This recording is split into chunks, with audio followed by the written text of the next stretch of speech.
Following on from last year, where we had a really successful collaboration with the Totally Thames Festival and the Thames Festival Trust, we've been invited back this year as Hands on History to explore this connection between mudlarking, Greenwich, art, the foreshore, and mudlark finds, but not just the artefacts, but also the art of mudlarking, spending time down on the River Thames foreshore in search of history and stories about history, as well as those artefacts we find.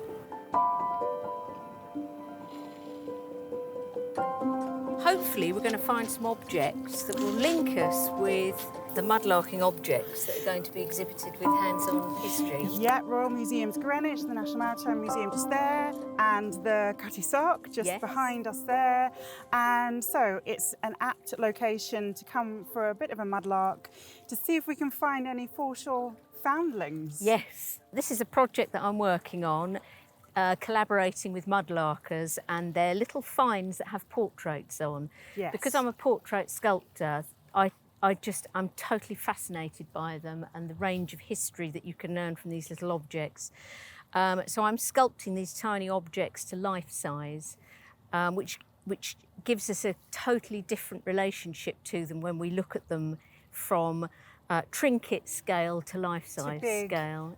Person scale, and it's giving them a kind of a real presence, isn't it?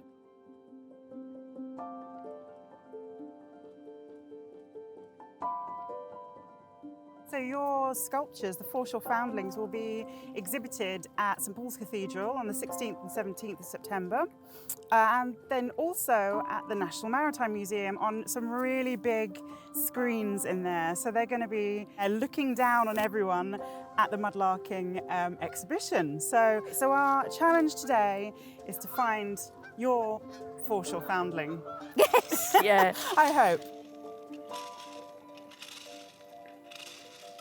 This project for me started actually a year ago when I went to a mudlarking event and came across an object that I fell in love with.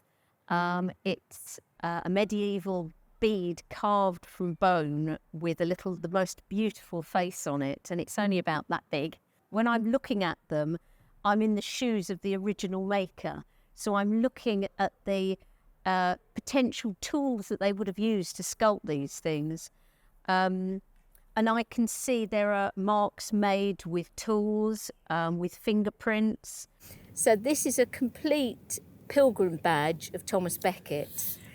So it's absolutely beautiful. It's another two-dimensional object. Oh my goodness, it's got the pin. Yes, it's got the pin in the back. But the face is the size of a pea, but because the object has, I'm assuming, a bishop's mitre hat, and the shoulders, the sculpture has become huge because I've included all that in it. It's my favourite one that you've done. And I think it's an easy favourite because the size, the detail, the history, and it's just such a beautiful piece.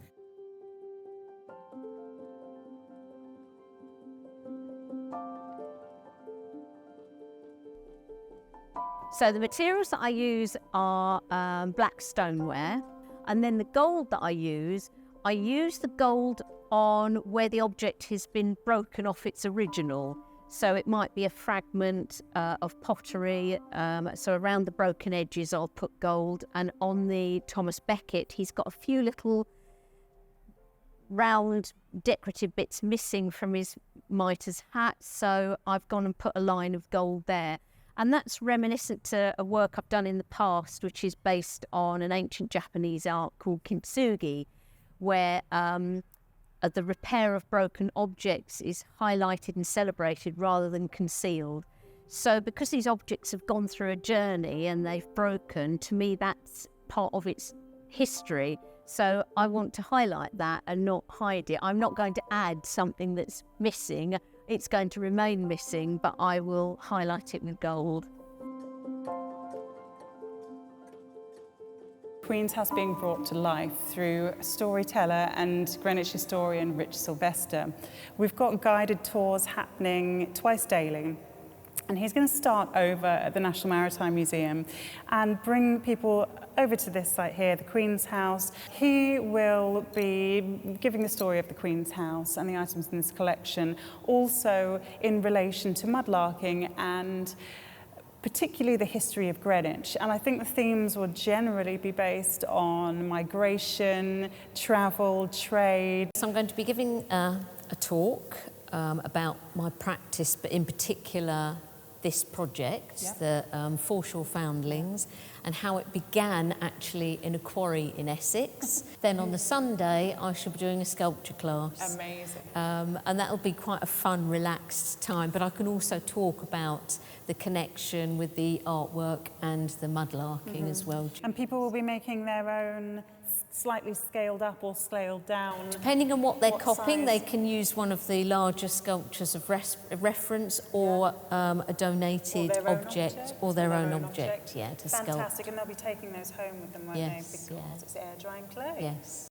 Totally Thames, the festival, is just an excellent way for mudlarks to display what they've been finding, but not just have the objects on display, but engage with people, offer their knowledge, the mudlarks' knowledge, but also talk about histories between different areas of London, how the River Thames was really a working river, why we find objects in there, which leads to stories of human settlement, of social history, of generations gone past. And it really is a thing that everyone can tap into. It is a way to bring non-academic led investigations into history, social history, to a community. It's like bringing people's community history to them.